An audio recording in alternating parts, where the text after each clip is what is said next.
cennetten çiçek topladım sana.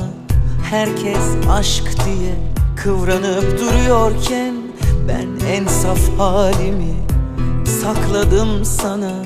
Sen deneyip deneyip yanılıyorken kuruttum çiçekler, tarih oldu derbeder. İçimde bir ocak var, kim bilir ne gün söner.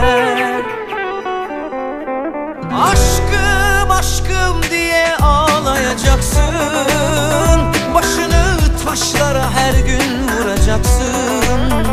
Sesini duyan yok ki anlayacaksın. Sen gittin şimdi sıra bende, ben bittim şimdi sıra sende. Aşkım aşkım diye ağlayacaksın, başını yastıklara boş koyacaksın. Sesini duyan yok ki anlayacaksın. Sen gittin şimdi sıra bende, ben bittim şimdi sıra sende.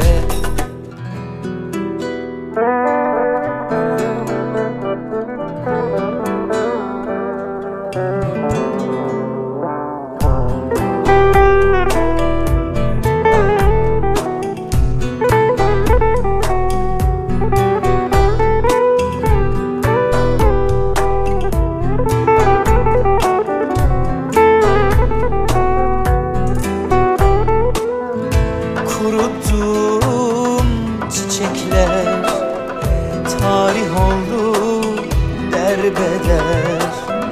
İçimde bir ocak var, kim bilir ne gün söner. Aşkım aşkım diye ağlayacaksın, başını taşlara her gün vuracaksın. Sesini duyan yok ki anlayacaksın. Sen gittin şimdi sıra bende, ben bittim şimdi sıra sende. Aşkım aşkım diye ağlayacaksın, başını yastıklara boş koyacaksın.